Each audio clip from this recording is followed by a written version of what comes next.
Hello again, this is Foghorn with another installment of Flight School Academics for this, the 3rd of February, 2954, or 2024 if you're stuck in the past.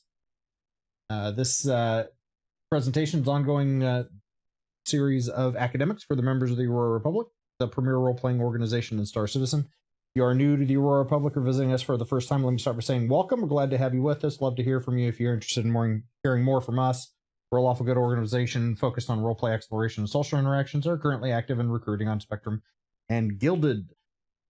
It being a new year, we are going over our set of standing library of academics and starting into basic aviation, undergraduate pilot training, cockpit familiarization, which is part of our UPT syllabus, the basic aviation module, which ends up in graduation certification of UPT and the right to wear the Aurora Republic pilot wings. So we're going to go over cockpit switches, HUD elements, and the MFDs. So you're familiar with what's what in the cockpit. Cockpits all do differ a little bit, depending on which particular machine and manufacturer that you are flying or sitting in at the moment. So most of the stuff is going to be, most of the screenshots I have are for starter ships. So hopefully it'll be something you recognize. There is, visor is included in here. However, I have hidden those slides because the visor displays have been changed. Most of them have gone away and are actually in the process of having some of those visor displays coming back. Repeater displays as far as from the but we'll talk to that as well. So cockpit switches, building blocks is the system that they use to build all of these displays and MFDs in. So cockpit switches, the Star Citizen is trying to make as immersively as possible the actual various cockpits and the switches and functionalities. So basically it's going to depend very cockpit to cockpit. But you can find them all over the place, as here in this Aegis Avenger, where you can find them here and here and here and here and here and here and here. And then on top of that, you can also have non-switched functions that you can usually find all the way up into the glass canopy around the cockpit as well. So a little bit of cockpit familiarization with the jet you are flying is in order for you to be able to be efficient. If you're actually going to use the hold F function, look down, and actual flip switches in the cockpit. There are some that are standard, and there are a few that are unique to specific ships. So obviously the ones that are standard for everybody and therefore have default keybinds are the open and closing exteriors, canopies, ladders, locking and unlocking of doors, power plant on and off, engines on and off, flight ready, exit the seat. And then if it is a single seat fighter, then you will also have an exit to 0G, as in opening the canopy and floating out. And then possibly also an eject function if you're basically flying anything that's not a Drake product. So those all, again, you look down at the switches, you hold F, use your mouse to select from the pop-up menu as it stands now. So some of this interaction stuff, if you've been watching the Inside Star Citizens and Star Citizen Lives, is going to be changing hopefully sometime here in the near future. But as of this presentation, this is how things still work. All of the cockpit switches have default keybinds. The ones that we're most interested in is going to be uniform for turning power on and off to the spacecraft, engines on and off with I, or if you are coming into a cold and dark bird, you can just hit R to go automatically to flight ready. And getting in and out of the seat is long hold of a Yankee or a short tap of a Yankee, depending on how you have that set up in your own options. So that actually is an option that you can change whether or not you have to long hold Y or whether it'll come out with a tap.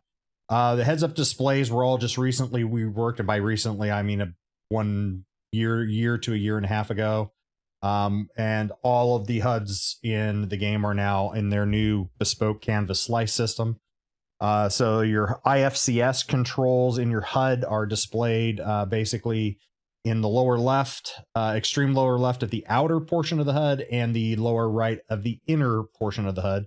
You have your VTOL, coupled, and enhanced stick precision lights, and the gear light as well, or in the indicators are in the left outer portion of the HUD outside of the velocity scale, and your G-safe indicator and your G meter, along with its three-dimensional crosshair, is in the lower right to show you there. On the outside of the velocity scale, you have your boost and thrust scale that only shows up when you actually activate boost. The thruster scale is always shown up right there where it's at. So that boost bar and its percentage will be blanked when it's full up at 100%. If it's anywhere not other than 100%, then it'll display out there.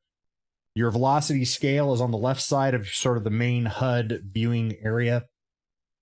You'll notice that you have a metered scale on the outer half of that bar.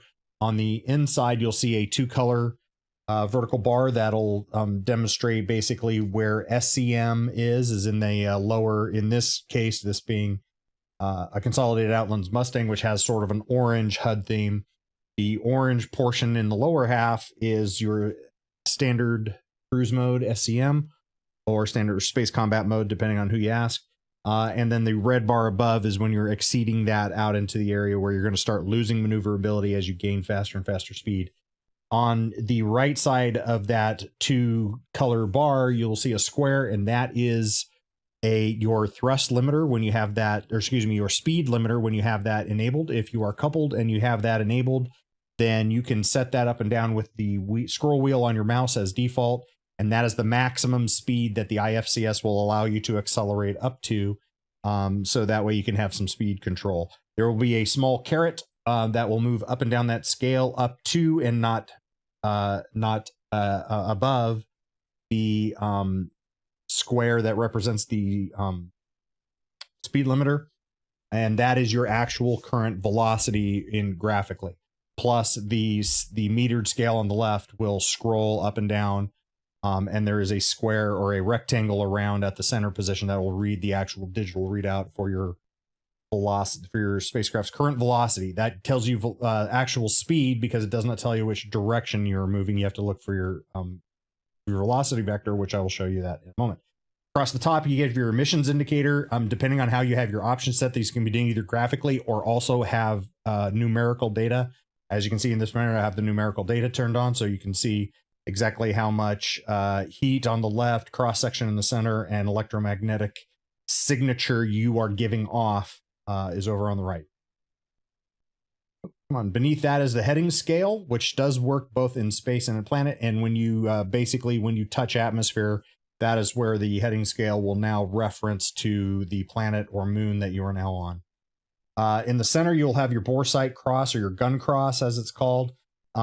This is displayed as it is here when your gimbals are locked, if you have gimbaled weapons, which that is indicated in the outer lower right of the entire HUD, on the outer portion of the HUD, where you can see the gimbal shows locked. If you are running gimbals and you have it in auto gimbal mode, as indicated in the lower right, then you will get a dotted circle around your gun cross, which anytime you have your designated target within that circle, then the guns will start to slew themselves to point, sort of shooting around the corner style, at that target. It'll take care of basically aiming for you. It's not as fast as the human hand, so usually as it stands right now, things are changing. Yes, we know there's a lot of information coming in on from ISC and SEL that's going to change here in the near future. But as it stands right now, usually a fixed gun pilot aiming with the actual gun cross can usually get the crosshair on the pipper a little faster than the computer can. But that is available. The thrust vector indicator is down in the lower left. It is a second way of knowing exactly which direction your spacecraft is flying as it's here in space, because there's nothing forcing you to be flying where the nose is pointing. You could be, like I said, a helicopter on acid. So in this case, you'll have a dot that will be floating around sort of in 3 dimensions around that little disk with a dot in the center. That white dot, if you draw a line from the little dot in the center of the circle out to there, that gives you sort of a pointer in the direction. And then on the circle itself, you will see a red bar that will grow in the amount of speed that you have in that direction, as another indicator for whenever your velocity vector is not within your monitor's field of view. This is one of the places where something like a head tracker, Tobii eye tracker, or track IR comes in handy. We're being able to look off axis to go find where your velocity vector is at the moment. Sensors display, there's actually 2 versions of this. There's a 2D and a 3D. This is a Gladius, which has the 3D holographic version as depicted here, letting you know what targets, what objects that are around within range will show up as usually as a triangle. They will be pointed back towards that surface, and your spacecraft is at the center of those concentric rings, with those rings being designated ranges out from yourself. The 3D acceleration scale, or in other words, the G meter, is down in the lower right. I mentioned that earlier when I was talking about IFCS. Right here, you can see this guy's pulling 12.5 Gs, or 12.8 Gs, which is rather impressive. I don't know of any human being that can do that. But you'll see that it's actually got multiple vectors on the G. He's basically has thrust that's coming out the back, thrust that's going out the left side, and a little bit of up thrust at the same time. So that's where his acceleration is going. So he's actually thrusting. It looks to me like he is counter thrusting based on his TVI over on the lower left. He is sliding left, back, and down, and he's counter thrusting it forward, right, and up, based on the 3D acceleration scale. So he's obviously trying to arrest this back, left, and down slide he's got going. He's thrusting opposite to it, based on that information. Pitch scale is on the right. This typically only works once you're in atmosphere, and the pitch scale will actually coordinate with your pitch ladders the pitch scale is shown when you're not in atmosphere. This is out in space. The second you touch atmosphere and your pitch ladders show up, then the right side over there turns into an altimeter, measured in meters above the surface of the moon, or what the moon, or planet or moon, or what they would consider to be zero mean sea level. Do not assume that the ground is actually at 0 on the scale. There is terrain out there. Your weapons display is over on the extreme far right, outside of the main HUD area. Over on the right side, where you can see your what guns are available, how much power is in the capacitor, or not by measured by number of shots. And a little bar that will deplete as you shoot them up until you let go off the trigger long enough to let the capacitors charge from your system. If you have multiple types of guns, multiple groups of guns, firing groups, those will show up as individual columns. So this first column right here it would be what they call group 0, and then next to the right of it, if this had more, if it had the guns in more than one firing group, the second firing group would be called group 1. So it's 0 and 1, not 1 and 2. It's 0 and 1. This is a consolidated outlines Mustang Alpha right here that only has 2 M4As, which are in group 0. So that's in the left hand column. Come on, next one. There we go. Also in the same area, if you hit the button to kick into missile master mode, or missile operator mode, then that's where your missile information will show up, as far as its name, type, number you still have on board. You'll get a little green vertical bar that grows over on the right side, showing you when the missile is ready to fire.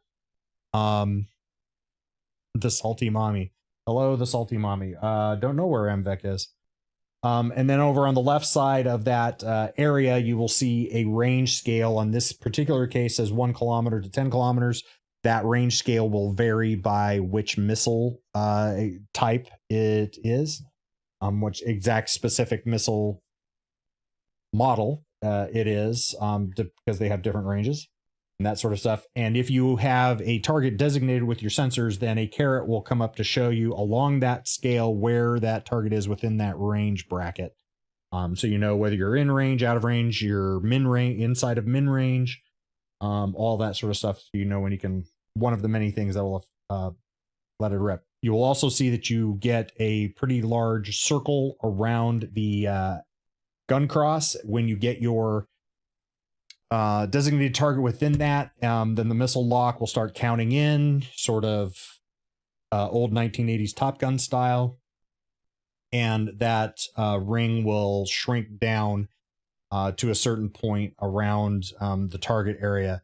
When you are in missile mode, then if you do have a way of looking off bore sight, either using your mouse to move your head in the cockpit, or if you're using track IR or Tobii eye tracker sort of a thing, then you can actually look off bore sight, and this reticle, the gun cross with the circular reticle, will move around. It'll stay centered in your monitor, even though the monitor views me. So if you look left, you can actually put the gun cross in that circle around your target, and it will do its countage. So you can actually shoot missiles off bore sight. Fuel indicators are also in that lower right. You have HYDE for hydrogen and QA in qua for quantum or quantanium fuels. They are a vertical bar. They do not have a numerical indicator in them, which is one of the many suggestions that I've made, because you need both data and information. So it would be great to be able to just have like a 2-digit % in there. So, you know, so we could actually do fuel checks and know exactly how much everybody has. And then your gimbal modes and your countermeasures are indicated in the lower right. I already talked about the gimbal modes. You have lock, auto, and then manual. Manual is not in the normal like button rotation. You have to actually specifically call it up. And when you call up manual, now your mouse is moving a crosshair, and the guns are slewed to the mouse cross. Multifunction displays, the MFDs. These are standardized, but their colorations and things will be specific to the manufacturer. So you'll see several different of them in here.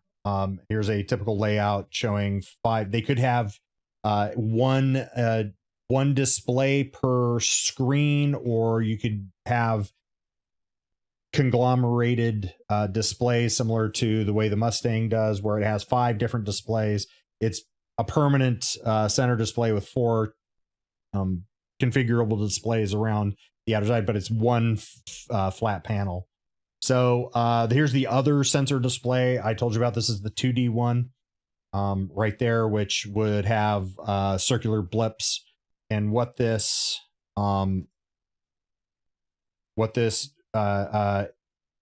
translates to is there's a center circle area. This is what you're seeing out the monitor out in front of your spacecraft.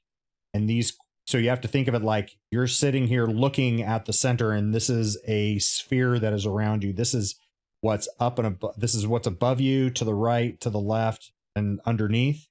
The first ring, other than the inner one that shows you what's right out front, this first outer ring here is 90 degrees out. So if there was a blip sitting right here where my laser pointer is sitting, that would be exactly 90 degrees right. This would be 90 degrees above. So you 90 degrees left and 90 degrees below. Anything that gets past that 3-9 line, that 90 degree point, comes out into this outer ring. And if it's sitting on the outer ring, this entire outer ring is exactly 180 degrees behind you. So this right here means the same thing as this right here. It means the same thing as this right here. It means the same thing as this right here.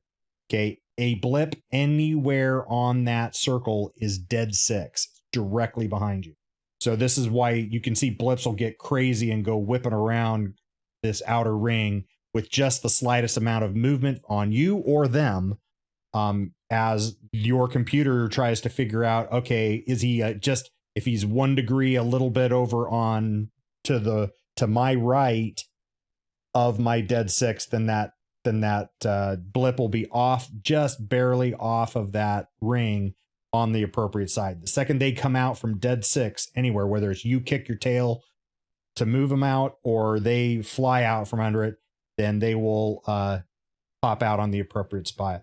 So if you were aiming at somebody, they weren't moving, you weren't moving, you're looking straight at them 1 kilometer away, say, and all you did was go yaw left, and you just did a spin, a 360 spin horizontally by yawing to the left, their blip would move to the right as you spin to the left. The blip on the screen would move to the right. When you got to 90 degrees, so he's right out the right side window, he would be right here. You'd continue as you turn around. When you got dead 6, he would the blip would hit the edge, and then it might go around the top, or it might go around the bottom, and it would slide around as you kept rotating left till it came off this wall over here, came 90 degrees at your left window here, and then continued around until you got all the way back around to your nose. That's how the 2D works. Boink, boink. All right. So power system. Now this is the power triangle. This is where you can adjust whether you want the excess power plant power to be dumped to the capacitors for the weapons, capacitors for the shields, or the capacitors for the thrusters, because that's how it works right now. You also have heat, EM, and IR displays with a quick graph, and you can see how much your power plant is putting out, and you can even make adjustments there in theory with power on and stealth mode buttons. There's a second menu there. You'll see the underneath menu over the left says system, and then this, which is what you see there. And then if you hit items, it will actually show you an itemized list of everything on the power grid for the jet, to include the power plant itself, which can theoretically be overclocked, such as this Zap jet, which can be overclocked. You'll see I believe that's a power output meter, and then you'll also see a health status. So as wear and tear happens, these things will count down as you wear and tear. You have up and down sorting buttons, so you can say, I don't want to be looking at the Zap jet power plant first. I can hit down and move that after these Winter Star coolers or after your cannons, and you can scroll up and down on this to see additional items that are down off the screen. Okay, self status. This is basically a bird's eye view of your ship. This is how it defaults to, which is this button right here. So you also you can go to different views. These buttons right. This is look at it from the front, look at your ship from the front, from the left, from behind, from the right, from above, and from below. It defaults to the look down at it, God's eye view from above. Shows you your EM and your IR. It shows, it's hard to see it right here, but there is a phantom shield bubble around the edges of it, and it'll show damage in sort of parts of the hull will start looking yellow and then red, depending on how much damage they've taken. And they will also flash when they're hit. The heat MFD display will show heat, EM, and IR emissions. It really should probably be called the emissions display instead of the heat display, but it is. And you'll just get a graphical representation when you're on the base menu tab. Across the bottom, you'll see weapons, shields, power, and thrusters, and how much their heat is, how much heat they're producing. And you'll have a suppress button underneath. That system, last I checked, the suppression system doesn't work yet. You can push the buttons, but it doesn't actually, I think, change any of the numbers. Maybe we need to change it because or go retest that because we haven't checked that in a really long time. It also has a second tab for items that has, similarly to the power page, has every heat producing item in the jet, and has a output, health, durability, and of course its current temperature. Your shield display will show the current shield bubble. Remember that size 1, size 2, and size 3 shields work differently. Size 1 shield, even though it shows 4 faces, does not have 4 faces. It's actually all just 1 face. It's 1 shield bubble for a size 1 shield, which is going to be most of your single seat jets. Your size 2 is going to have a front shield and a back shield, and it'll say 50 and 50 as far as 50 plus 50 equals 100. And then your size 3 and up will actually have the 4 shield faces with 25, 25, 25, 25 as a default. unless you move shield faces around, and that's where you actually have a lot more control over putting power to which shield faces. There is also an items tab on this, but it's only the shield generators are on this item tab. So this might actually, if you just want to change something on your, turn on and off an individual shield generator for somewhere, or check out its wear and tear, its health, or its heat, how much power it's using. This might be a faster way than scrolling through the entire list of things over on the power page. Weapons status page. Same thing. You'll see all of the guns are listed up top. Missiles will be listed just simply in quantity down below. On the overall system page, you will have an on-off button for an entire group, and you'll see group 0 and group 1. And this is just how, and it'll tell you over on the right how many weapons are in that group. So if you hit on or off here, you're doing it for the whole group, not individual weapon. If you'll see that there's two tabs up top, one that says guns, one that says missiles. So if you go to the guns tab, this is where you can affect individual guns to include assigning them to group. There's only two groups, 0 and 1. So you just left click and it'll flip it from 0 to 1. And if you click it again, it goes from 1 to 0. You can turn them on and off with a click, and then you can see the rest of those same similar stats. If it is a ammo type weapon, like a ballistic, it will show you how your ammo count is. I don't know if they've changed the terminology here, if it still says ammo. If it is an energy type weapon, this ammo count is actually the capacitor capacity for how many shots you get before it'll force you to let go of the trigger and recharge. If you kick over onto the missiles tab, this is where you'll actually be able to see a list of every type of missile that you have on board, its size, its guidance type, its payload type, and how many of them are aboard are remaining.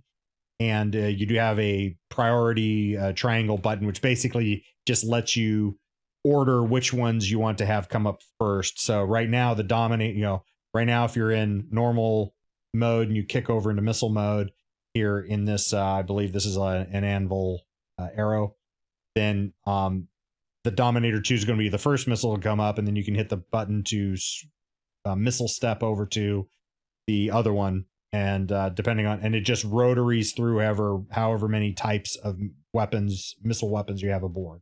So if you have 3, it'll go from whatever the first one is to the second one to the third one back to the first one. And then you can adjust what order you want them in with that priority triangle. Target status works exactly like your self status display, only it's looking at your target and not yourself. It defaults into this 3D rotational mode where you can kind of see it holographically, but you can lock it down if you want into one of those, look at the front, look at the left, right, look at the top, look at the bottom type of thing. It also gives you the identification of the type of spacecraft and the player that is driving it, or the NPC that is driving it, if they are in the cockpit and in the chair. If they're not, I believe it just kicks in and gives you a generic hull registry number.